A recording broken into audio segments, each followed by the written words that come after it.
is Sylvester, the Rabbi from another planet. Please like, share, and subscribe, and ring that little bell so you're notified when new videos drop. And again, if you enjoy this content, even if you don't enjoy it, but if you enjoy having independent voices here on YouTube that are not beholden to anyone, the Fandomettes or whatever channels you enjoy, if you can hit that subscribe button, thank you so much. That is so incredibly helpful. That's exactly the support we need. I'm not even asking for money. We just ask you to one click. If you do that one click, thank you very much. And if you do that, if you want to go crazy and click the like button and share button, mwah, it is fan-freaking-tastic. Thank you very much. And I want to show you my appreciation. We give away stuff every week here on this channel. The stuff we're giving away this week is a pretty good piece of stuff. It is Doctor Who, The Curse of Fenric, the special edition. Is it a special edition? It's a 2-disc set. DVD set. Fantastic story. If you've never seen it, really, really excellent story from an excellent season. Sylvester McCoy, Sophie, Aldred, tons of extras. There's like updated movie length version of it. It's really, really good on this set. All you need to do to win it is subscribe to the channel. Subscribing being the important part. And then leave the hashtag love. The hashtag love. Love, of course, is the code phrase that was used in that story, Curse of Fenric, that would destroy the Russian government. I think that was the plan. I can't remember. You have to watch it today, but I just got the Blu-ray, so I'll be watching that and reviewing it soon. So I'm happy to give away the DVD. And if anybody doesn't win, because it always actually kind of upsets me that people enter and a bunch of people don't win. When anyone doesn't win, I have a free gift for everybody. It's a download of a Doctor Who radio play from the 1980s made by a group called Audio Visuals that went on to become Big Finish. It stars Nicholas Briggs. I'm sure you know who Nicholas Briggs is as the Doctor, and I think he does the Dalek voices as well. Fantastic story. It's called Planet of Lies. This was the second one I ever listened to from the Audio Visuals range. It's a climactic season finale that fundamentally addresses the nature of Gallifrey. So I figure it's very reflective of the episode that we just saw last night. Or you didn't see. Maybe you're just here to find out what the hell happened, and I'm here to tell you. So, okay, let's start talking about the episode. And we're going to, before we go through the episode, let's go through the broader points of the episode. So there was a major change to canon. Now, a lot of people are reeling about this today. They really are like, what? Although we all knew it was coming. Like, come on, everybody knew it was coming. Garrett Nerderotic, he had this rumor for months and months. In fact, he sat on it for a couple of months because he didn't have any confirmation about it. But yeah, it's exactly what all the rumors said. And you know what? People, I see there's some real genuine despair. I was on the TARDIS zone last night, and poor Noel was literally moved to tears. They broke him that much. It's really heartbreaking, that we got here. Because I want to say, we've had stuff like this before in Doctor Who, but never like this. We've had the canon being reinvented and flipped on its head more than once, and normally it really works out quite well. But again, this time it's different. Okay, I mean, do you remember this? I'm half human on my mother's side. Or what about this? Who knows? Yeah, she was supposed to be his mother or something, and then she ended up like this. Stand as monument to their shame, like the weeping angels of old. Which leads into the weeping angels, as supposedly, but the plot that was completely forgotten. Of course, wait, do you remember this?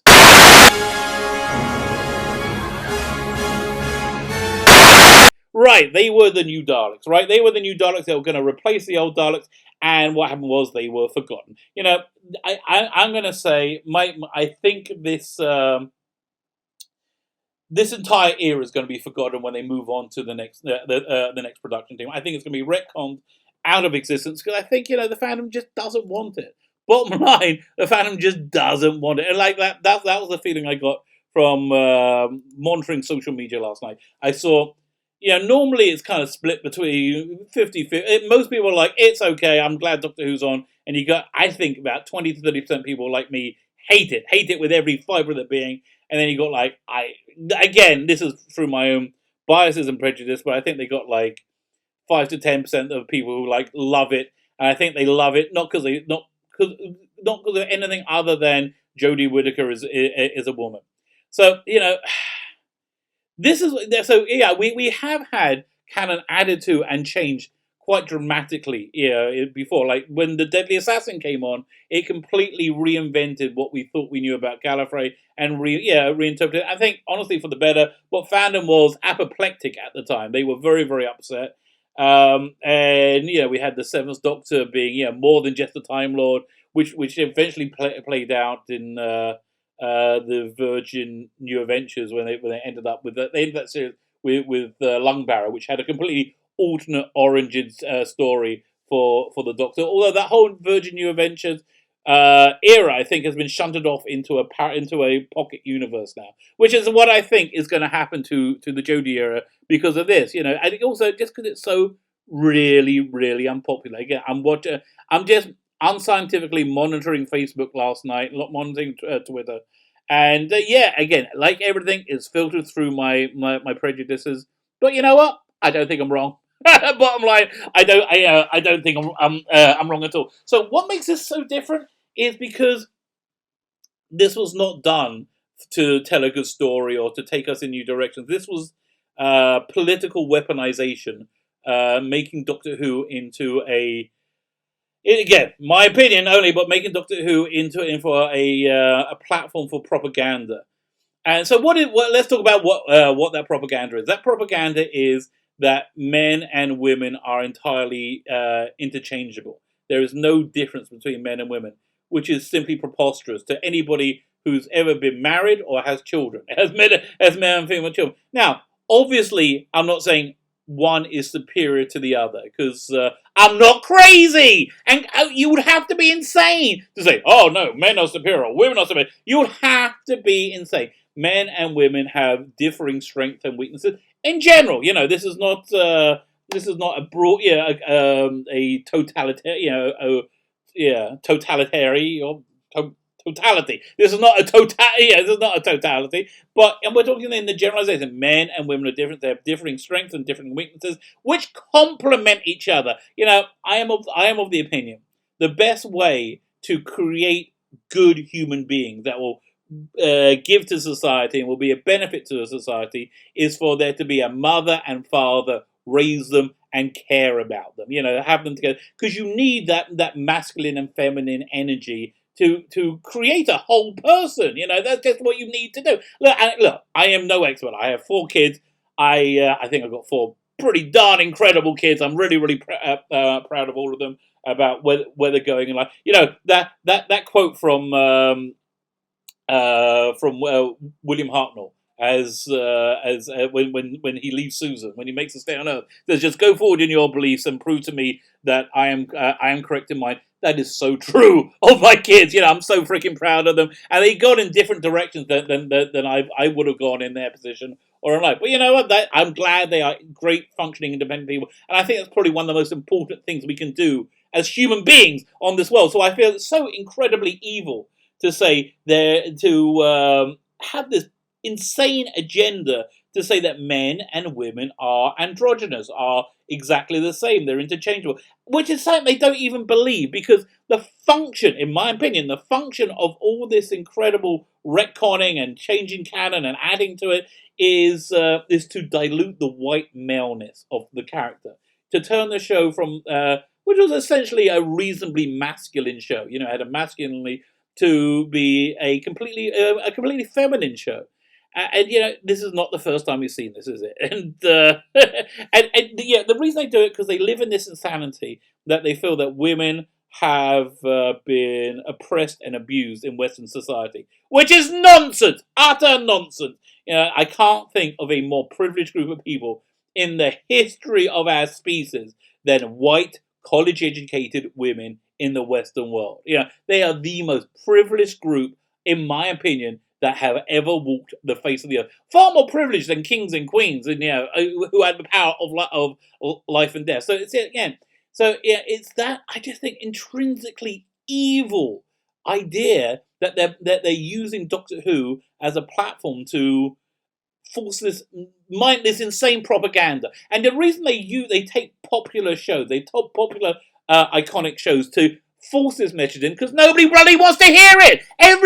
Most people just have a boyfriend, a girlfriend, a wife, a husband, most people live normal lives, having normal human interactions with other human beings, and they know this is agenda-driven, utter bullcrap. So that's why nobody wants to hear it. That's why he keeps trying to sneak it in to every cultural icon you can for the express reason of social engineering, and it's not working. It's not working and that's really why the ratings are falling off a cliff. I keep checking to see what the overnights were for last night. Last week was 3.71, the lowest that Jodie ever received. I'm guessing, my guess here, and I'm going to have egg on my face if I'm wrong. My guess is this week is going to maybe hit 4. Maybe go to 3.9. I don't know. We have to. We're gonna have to wait and see. I'm hoping by the time I finish this video, the overnights will be out, and we can end on that. Okay, so let's start talking about this evil episode. So firstly, my first impressions is this: I watch this on iPlayer Live, which is that's why I kind of like it being on Sunday nights, because when it was on Saturday nights, it was much more difficult because I'm Jewish, I'm a rabbi, and I don't directly use the internet or electronics or devices on the Sabbath, which is from Friday night at about 6 o'clock, 5 or 6 o'clock my time, till Saturday night, 25 hours later. So I could never really watch it live.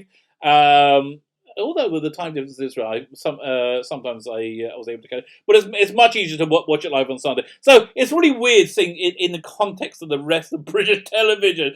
Firstly, I turned on, there's the weather saying, and everything's awful. Everything's always terrible. It's the worst weather ever. It's the wettest February on record. I was like, oh my God, it sounds so depressing. Thank God I don't live in England anymore. And then it goes back to Country File, and I can't thinking, who the hell watches this? But your truth is, a lot more people watch it than they watch Doctor Who. Country File, which is every time I watch it, I go, what is that? How is this show even made? And it still gets substantially more viewers than Doctor Who. Then the announcer comes on, and to my ear, and again, this is all through my own prejudice, that he sounded kind of embarrassed. Doctor Who's coming. Okay, just go on. It's the last week. He sounded kind of embarrassed. We had an ad for Top Gear just to say, "Hey, look at something else popular that we ruin in the name of diversity." And then finally, we're into Doctor Who, and there's no cold opening this week, but we have a previously on Doctor Who, which gives you the previously on Doctor Who what happened, and we're into the crappy titles and the terrible blah blah blah blah blah blah blah. Oh God, I hate that music so much. Oh, and I miss Murray Gold so much. And I'm not really a music fan, but I really miss Murray Gold so much. So we start off. The Doctor is, of course, clueless. The Master just came through this portal from a destroyed Gallifrey, representing one of the many massive plot holes that they leave in this episode for reasons. And the Doctor is, of course, completely clueless, because that is what this Doctor is. The Doctor is, how you could do, I don't know. And do you know those questions of how? They're not answered. None of them are ever answered. But this Doctor is completely clueless, and it takes the Master, I think, under a minute to completely defeat her. To completely defeat this Doctor. And this Master doesn't seem so, such a Machiavellian guy. How would she fare against the Big Finish Master? What's his name? The guy who used to be married to Caroline John. He played the Master in Keeper of Traken before Anthony Ainley. Jeffrey Beavers, yeah. How would she fare against Jeffrey Beavers? No, or Delgado. My God, Delgado would destroy her in a second. So she's completely beaten by the Master. He takes him off to Gallifrey, and the giant cyber ship from last week arrives. Now the Cybermen, again, there's a lot in this episode which I think was actually really, really good, and I really, really liked. But like everything with Chibnall, he mixes it in with something that makes it so incredibly bad. It's just talking about the nature of this retcon and how much it damages Doctor Who, how much of a bad idea it is. I think the only thing to explain to somebody who doesn't get it, who doesn't know what Doctor Who is, or doesn't understand the love of it, imagine that you're watching The Crown, the movie, the TV show on Netflix about Queen Elizabeth, which I really like. Yeah, imagine one episode, Queen Elizabeth suddenly takes her mask off like she's on Mission Impossible, and and it turns out she's played by Samuel Jackson. Samuel Jackson is now the Queen, okay? And he's like, and they just say, yeah, this is the way it is. Now, I would say that would be somewhat incongruous to the show The Crown. So much in the same way, I think this insane retconning is an addition is a little bit incongruous to Doctor Who, and it just destroys an otherwise good episode. There was good in this episode. The Cybermen attacking. So the Cybermen are attacking Graham and Yaz. I love these Cybermen. I love the cyber design. Freaking fantastic. I think it's the best one that we've had in the modern era. I think these Cybermen in general are my favourite since Earthshock. I really, really like them. I think they're doing a great job. Whoever designed them did a fantastic job, and they're too good for this utter shite, It's just terrible. So anyway, so the Master's taken the Doctor to a destroyed Gallifrey. Oh, by the way, you want to know how the Master destroyed Gallifrey? Me too. They never freaking tell you. As another one of the massive plot holes that they just don't talk about whatsoever. And we have another Doctor Master confrontation. And she's just so crap. Oh my God. She's so weak. And she's so useless. She has no strength behind. Oh God. She's so unbelievable, and she so doesn't care about this show.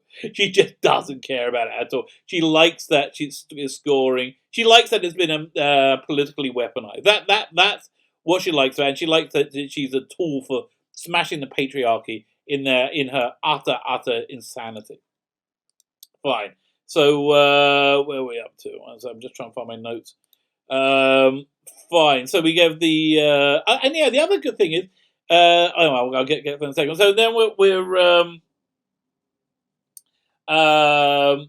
so then we go back to the cyberspace ship, and Graham is still acting pretty much like the Doctor, and he comes up with a way of avoiding being caught by the Cybermen, and to basically do exactly what they did in Attack of the Cybermen, to take a Cybermen and clean it out. Once I cleaned it out, you can wear it, and that was the plan. He cleans out the human remains from Cybermen, and then he puts on the helmet and the costume.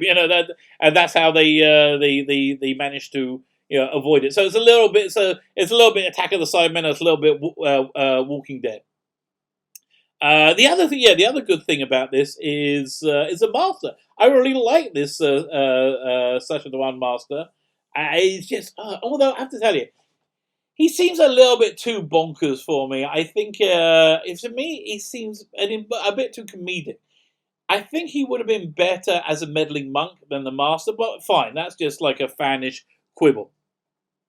So then we start moving towards a Master Cybermen team up, and he's again first one we've seen since was it the Five Doctors? Easy as pie, Doctor. So he calls the Cybermen in the cyber ship and he invites them to go to their side of the boundary so they can go to a destroyed Gallifrey. How's Gallifrey destroyed? We don't know. Nobody ever tells us. You never find out. Forget it. Nothing matters. Okay. So before they leave, they transmat a few platoons of Cybermen over the planet so they can kill. Who was it? The guy from Game of Thrones, Sylvester, and Ryan, and the other kid they picked up from last week. They transfer over like 50 Cybermen to wipe out those three people. Then we have then we have this really cringe scene. Oh, I hope your cringe muscles have to be on full. My cringe muscles actually ache now from this. We have this moment between Graham and Yaz, where Graham then talks about how wonderful Yaz is. Give her this incredible, what's the word? Not inspiration. Giving her incredible, feminine empowerment. And now, so what was going on here is Graham represents the acceptable face of the white male patriarchy. They don't want to say that everybody white and male is bad, so they have Graham on it, and Graham is the acceptable face. So he does basically what they do on every episode of Star Trek Discovery. He gives like positive affirmation to the whoever the female character is at the time, which is what's going on. Yeah, he needed to make himself into a good. This is the acceptable face of the patriarchy, saying you are the best, you're the best person ever. And Yaz says, "Hey, you're not bad," as a response. And she's like, "I'm from Yorkshire." That's like a gushing approbation. Fine. So then the cyber zealot finds out where Graham and Yaz are on the ship, and he goes to look for them. So back on Gallifrey, the Master says, "Oh, by the way, the realization on Gallifrey really good. It kind of like it fits in with Deadly Assassin. I think it's got that kind of feel. Yeah, it's the Panopticon feels like the Panopticon." And they do drop quite a few member bearers about again Deadly Assassin. So the Master's found something in the Matrix, and of course the Doctor is trapped by the Master in a second and sent into the Matrix because the Master it just runs rings around this Doctor because she's a freaking moron. So they go into the Matrix to learn the truth about the Gallifrey and the Time Lords, and we're going, oh god, it's gonna happen, oh god, that's what you're doing at that point. So then the Cyber Zealot is back on the ship. By the way, Cyber Zealot, you're interested to know who he is and where he came from and finding out all about it. Forget it. No, you don't never find anything out about him. He's just a Cyberman with emotions and half a cyber face for some reasons. I don't know. So he goes looking around for Yaz and Graham, and he knows they're there. He's seen them on the monitor. He knows they're there. And so he starts looking around. He's all angry. He's looking inside the cyber cubicles, and they're standing there. But you see from inside the cyber costume they're in. They go ooh ooh ooh, and you see from their point of view the cyber zealot looking through the eye holes. Come on, the cyber zealot would have known they're there, and he would have killed would have got them, would have killed them. So the ship starts to go through the portal, and they say, "Quick, we got to get off before." And I can't remember what happens. Then do you see them run away? Yeah, they say, we got to get off the ship." Okay, so now we're in the Matrix, and we start. Oh god, I'm not making that up. This is actually hurting me telling you. So then we start adding lots of lore to Gallifrey with the express intent of diluting the white maleness of it. That is the express intent of it. So you have this figure from prehistory, this explorer, this incredible woman of science. Her name is Tectoyan, or something stupid like that. Not Rassilon, not Omega. This person we've never heard of before, and of course she's obviously female. She's an incredible woman of science, and she's an explorer, and she is the mother of Gallifrey. So in her explorations, she finds this planet which has a portal that's just closed, and she finds the timeless child there, the young girl, the young dark-skinned girl, because of course I guarantee you that was written in the script. Her skin color was written in the script. It's not like we're doing a show where skin color is in any way important. No, it's still written in the script because it's written by bigots and racists. That's essentially who Doctor Who is now. It's a show written by bigots and racists. Fine. So find my notes. So she finds this child who didn't go through the portal, and she takes them back to Gallifrey to raise and look after. And of course, they have this wonderful relationship, the mother and daughter. Of course, there's no father, which, God, it's so wrong.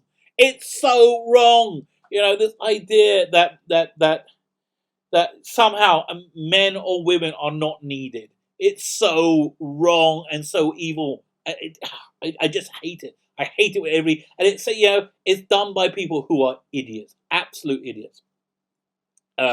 So then the child is playing with a boy, of course, and she gets knocked down a cliff by the boy playing, the evil boy with his aggressive masculinity.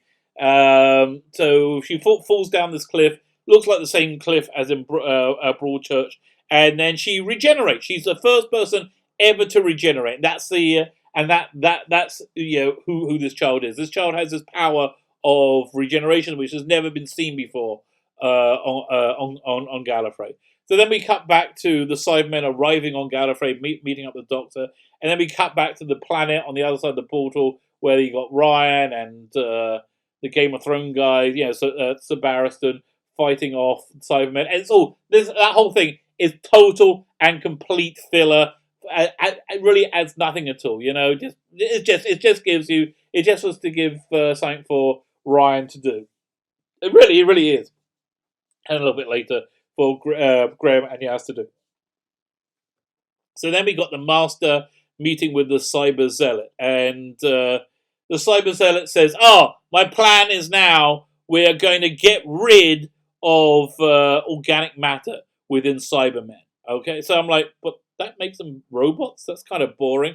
So, to his credit, the Master then says on the screen, literally like Master heard me, and I'm telling the Master what to say. Master says, well, you're just going to be robots? That's kind of boring. And so then he uses, the Cyber Zealot says he's going to destroy all life with this thing called a death particle that destroys anything it touches.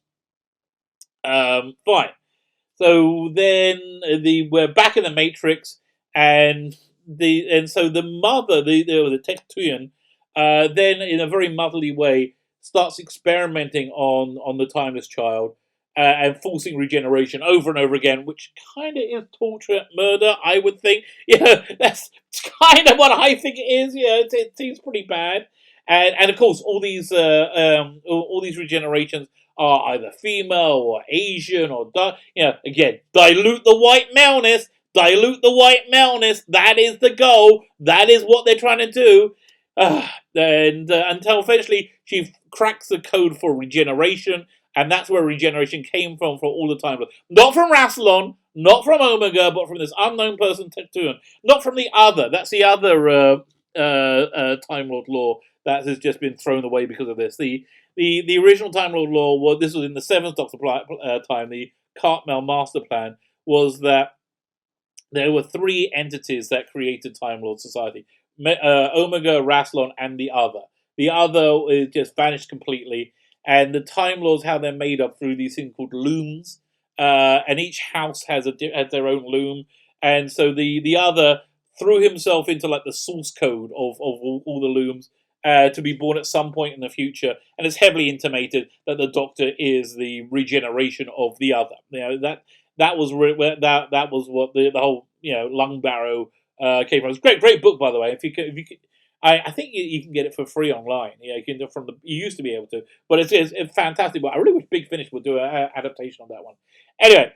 Forget that. That's all gone. No, none of that happened. Now regeneration comes from a powerful woman of science, cruelly experimenting on her adopted daughter.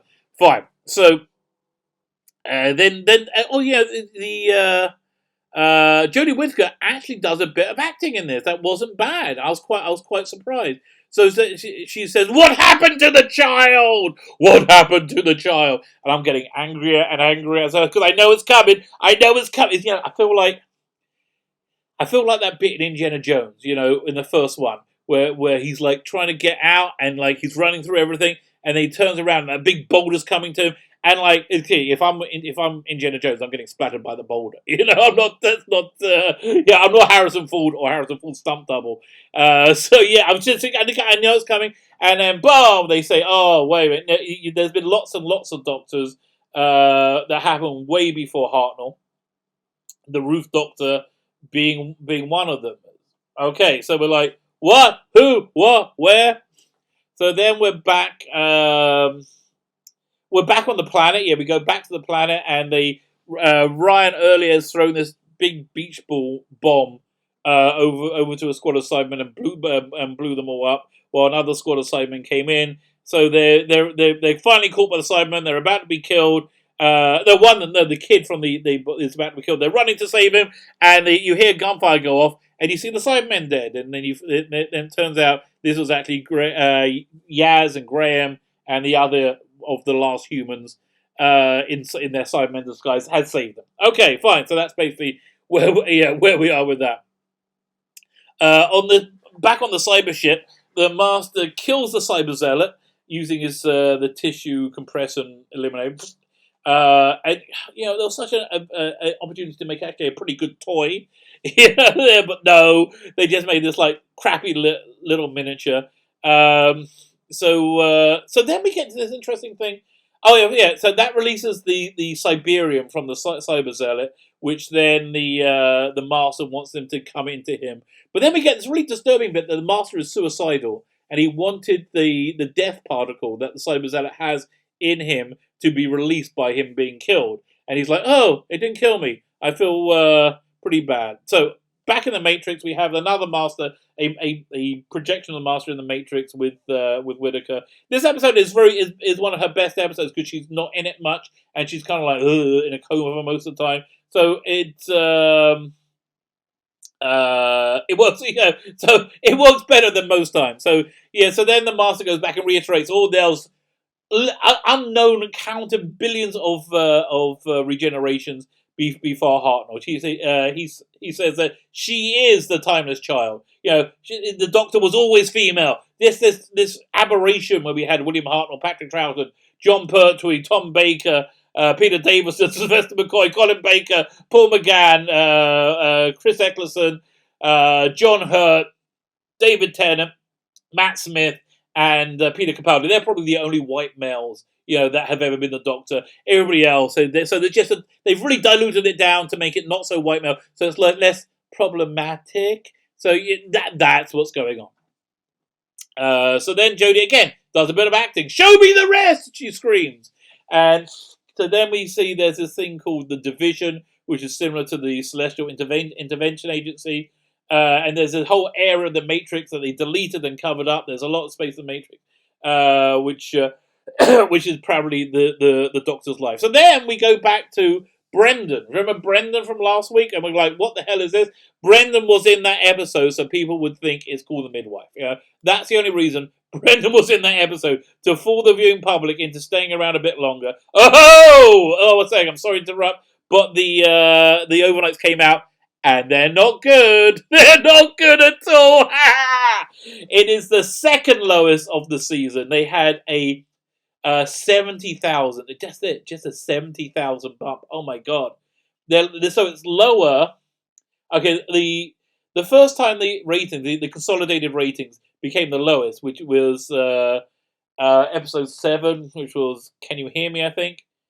Yeah, "Can You Hear Me?" So up until then, they kept saying that because Capaldi at one time dipped, his ratings dipped down to 5.12, and then it went up again because of that 5.12. They kept saying, "Oh no, Jodie's more popular than Capaldi. Jodie's more popular than Capaldi." Not anymore, she isn't, is she? Because that episode that got an overnight of 3.81, and that got consolidated to 4.9. That's about 200,000 below Capaldi's lowest rating ever. 220,000 below Capaldi's lowest ratings ever. So it's less than that.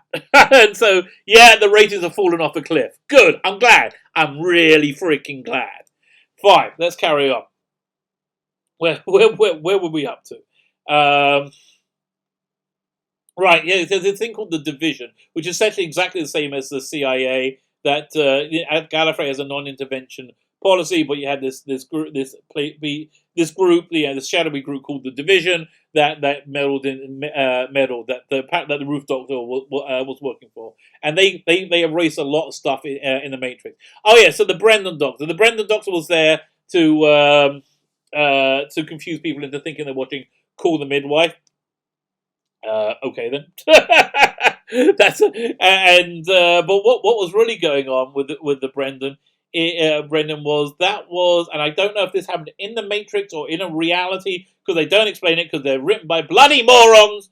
It's that the Brendan Doctor was a incarnation of the Doctor where they burned away all the Doctor's memories from before of the Roof Doctor, and however gazillion billion million regenerations there were before then. That's why she can't remember anything before Hartnell. Doesn't explain why the Roof Doctor has a police box TARDIS, does it? No, it doesn't explain that at all. So there are plenty of ways you can retcon. You can answer these questions in your head canon. But you know what? If I'm going to do that, if I'm going to do your work for you, Chibnall, and fill in the blanks that you left, I'm going to use it to decanonize your era.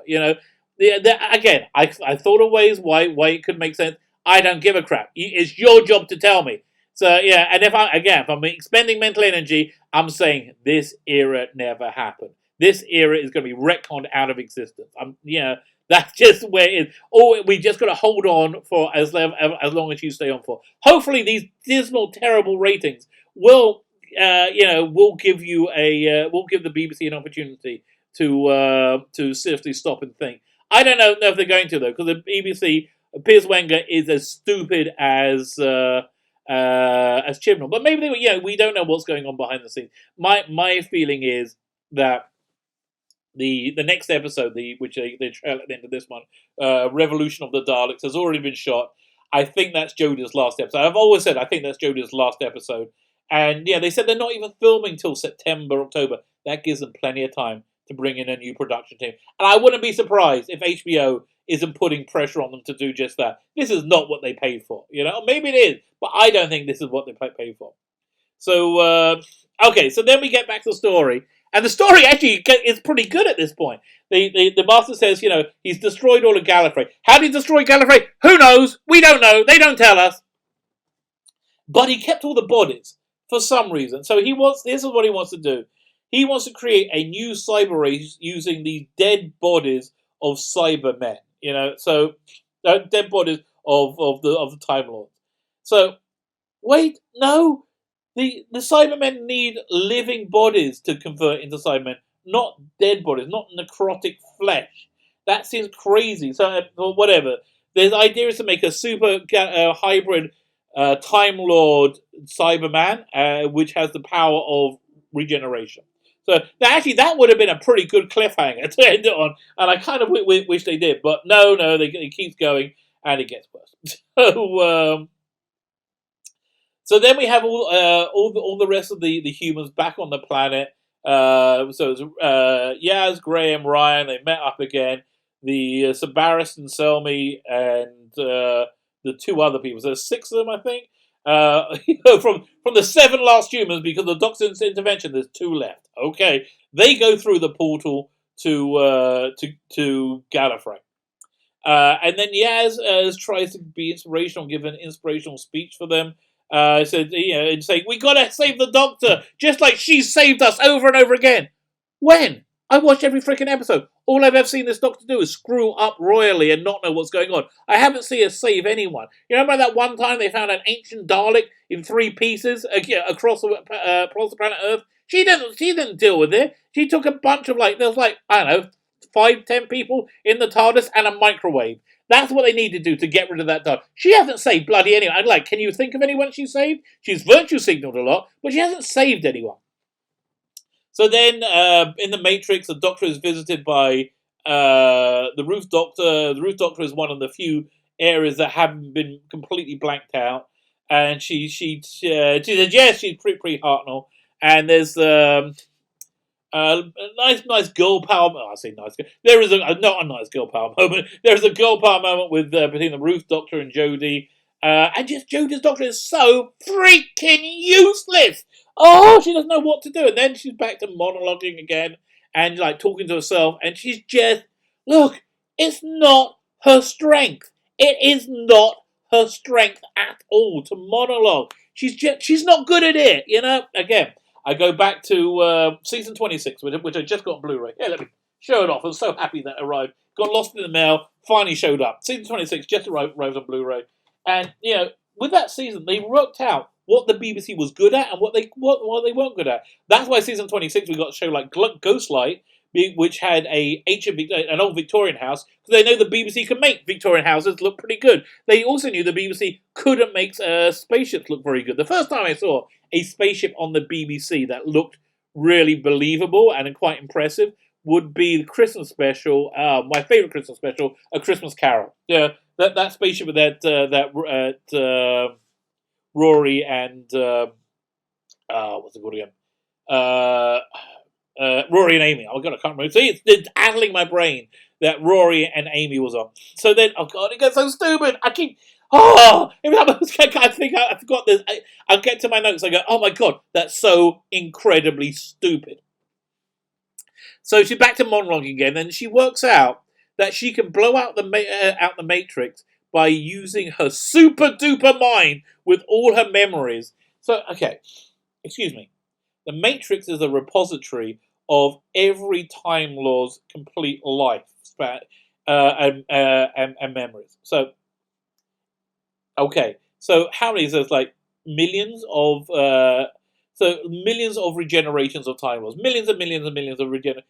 And the Doctor uses her memories to short circuit the Matrix. Somehow her memories are so much because there's all this like hidden Doctors that we didn't know about who are all clearly not white men. There's all these hidden Doctors that that nobody knew about. So I don't. So she doesn't have those memories. She only has the memories of the Hartnell onwards, and I suppose she has a memory of Hartnell onwards, and suddenly all those memories, which is again compared to the millions of Time Lords that exist in the Matrix, the millions and millions of Time Lords, that one lifespan, those 12 lifespans somehow blow up the Matrix, and she gets out. Okay. And so we get a bit of member bearers where you get to see all the other Doctors, and they actually play a little bit of Doctor Who music while they do it. Well, she's girding, she's remembering all the Doctor Who movies, and you get like and they're fine. At last, what's the name? Sugun Agulia finally realizes what show he's working for. And of course, when you see Tom Baker, what part do you see Tom Baker? What story do they take him from? They take him from the brain of Morbius when he's having the mind-bending scene with Morbius to say, "Aha! You see what all those? No, shut up, bull crap." It was always something you could brush off. It was a bit of fun. That wasn't an indication of cat canon. It was just, don't be stupid. Although telling Chibnall not to be stupid is like telling him not to breathe. Yeah, Chibnall, if you do that too, I think we'll all be on board. Of course, this is not an endorsement of violence in any way, shape, or form. Please, nobody harm anybody. Please, especially not anybody who's just destroyed the canon of Doctor Who for a political agenda. Don't do that. That's bad. That would be a bad thing to do. So the humans find the Doctor, and they work out that so we got these Time Lord Cybermen that can regenerate. Which again, I think I kind of like that. That worked for me. A lot of people hated it, but they had the design of them. I thought was also kind of cool as well. So you got like these the Cybermen design, not quite like the new ones, a little bit more elegant, but with all like the Time Lord collars built into them and Time Lord writing like swirls, circles on their faces. Again, for me it worked. If you didn't like it, fine. So. The humans have to stop them leaving Gallifrey because they're going to destroy the universe. And so the humans set a bunch of bombs on the cyber ship. The Doctor and the Master mentally connect as she goes to find the Cyber Zealot because that has the death particle in it that will wipe them out. She says, "Let's meet alone in the Matrix room." Okay. So fine. So then we have the Cybermen turn up and they chase the Doctor. And Jodie still runs like a duck. I'm sorry. Yeah, run like a duck, darling. That's really Doctor Who 101. Find yourself a stunt guy and start running. Start learning how to run convincingly. Although, don't. Who cares? Nothing matters. Nothing matters. Who cares? She gets the rest of the humans to a... I thought it was a Ruth TARDIS initially, but no, this is just a raw TARDIS. So I don't... Yeah, if you want to do a raw TARDIS, go to season 9 when you had the Alessandra and Clara. Yeah, that was what a raw TARDIS... Although I do quite like this design, but it was confusing because it looks exactly like the Ruth Doctor's TARDIS. So I didn't know what was really going on. Well, again, who cares? So she says, "You guys escape. I'm going to set you to, and I'm going to go and I'm going to sacrifice myself to deploy the death particle and wipe out all life on Gallifrey." So the Doctor looks like she's going to sacrifice herself. Yeah, I'm like, yes, please, yes. Is this going to be a surprise regeneration? I'm like, yes, please. I'm going to try and put my notes on screen so you can actually see what I wrote at the time. It's hilarious. There, you see. Okay, fine. And I think, I'm going, OMG, I think Jodie's going to do it. I think she'll be regenerated. I'm going, yes. And they have another Doctor and Master confrontation, and Jodie's all like, I am woman, hear me roar, because I'm not, white male anymore, because there's like lots and lots and lots more Doctors, and we just diluted the white maleness, which is the whole point of this bloody stupidity. So I'm like saying, yeah, come on, Jodie, do it, blow her, sacrifice yourself. And then the Master kind of starts talking her out of it, and then, oh my God, and then the Doctor is both cruel and cowardly. Yeah, at least cowardly. The Sebastian Selmy shows up and says, "I'll do it. I'll take it. I'll blow them up. You go run away." And the Doctor runs away. Like, why? Do you not remember the Tennant regeneration with Wilf? Yeah, no, the Doctor would never do that. The Doctor isn't a coward. The Doctor wouldn't have somebody sacrifice himself for her. For him. This Doctor would, because this Doctor is a virtue signaling piece of crap. Just that's the way. That's who she is. So fine. So then, God, it's so stupid. It's so freaking stupid. All the Cybermen shoot him before he can press the trigger, deploying the death particle, and he gets shot, falls over, and then he parts. He presses the death particle. We had this confrontation with the Doctor and the Master earlier, where the Doctor says, "Take my hand," and the Master's like, and the Master's like, "Take my hand," and the Doctor's like, "Never." Like, do you not remember, like 2 years ago, season 10, the finale, when all the Doctor wanted to do was the Master to take a hand, and there was a real connection between the Master and the Doctor at that point. What has happened? Why is that forgotten? You know why it's forgotten? Because Jodie doesn't know anything about Doctor Who, and Chibnall doesn't care. So the Doctor runs off in another TARDIS and goes to her TARDIS, and then the fam ends up back in Sheffield and in present day, and they don't know if the Doctor. They assume the Doctor's dead, so the fam can be gone at this point, I think. Then we have a cliffhanger, and she's still useless. Okay, she starts trying to impersonate Tennant, and it's just she's not good at it. She can't do it. The Jadoons suddenly appear inside the TARDIS. They invade the TARDIS somehow, and they take the Doctor prisoner, and they take her into a prison cell, and she's like, "What? I mean, exactly the same as Tennant in at the beginning of Voyager of the Damned. At the end of the, what was it, Martha Jones season? Yeah, must be at the exactly the same and not as good. So we're left with a cliffhanger of Jodie Doctor is in a maximum security facility, and she's doing what, and then the end, and then we have the Doctor will return in Revolution of the Daleks, and oh God, thank God it's over for another year. Thank God it's over. I think my guess is not regeneration. The special is going to be on Christmas Day this year. I think they said, "Look, Chibs, what you doing, mate? We want a Christmas special. Shut up! I don't care that you don't like that you hate anything to do with Christianity or religion. You're still doing a Christmas special. You don't have to make it Christmassy. We just want the Christmas special." That's my guess, and I really think we're in with a good chance that Jodie's regenerating at the end of that. There could be a surprise regeneration. I will play this video if I'm right, and I will ignore it forever if I'm wrong. and we'll be on to a new Doctor, hopefully an entirely new production team, because this one are cultural vandals. They are cultural vandals, and I don't understand how anybody can possibly make the argument that Doctor Who isn't used as a platform for progressive transgendered agenda, because it is.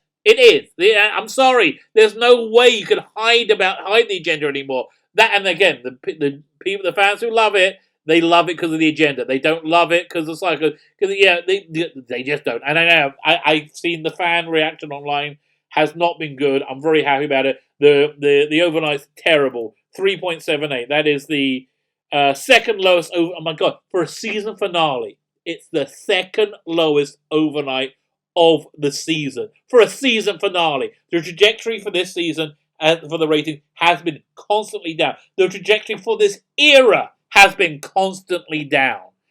So even I'm going to say even consolidated, they're probably going to get, I guess, for the 7 day, they're probably down to 4.85. And then if you add the 28-day, you normally add about 500,000 on. I bet it's going to be less. I bet this could be under 5.12. If this one is low the week before, will almost certainly be. So there we go. The the destruction of Doctor Who, but for how long? This was the destruction of Doctor Who. This was cultural vandalism, but how long is this destruction going to last for? Until Chibnall leaves. Until Chibnall leaves, and I think we should be. There's so many hashtags that occurred to me this morning. Hashtag fire Wenger. Hashtag fire Chibnall. Just so many.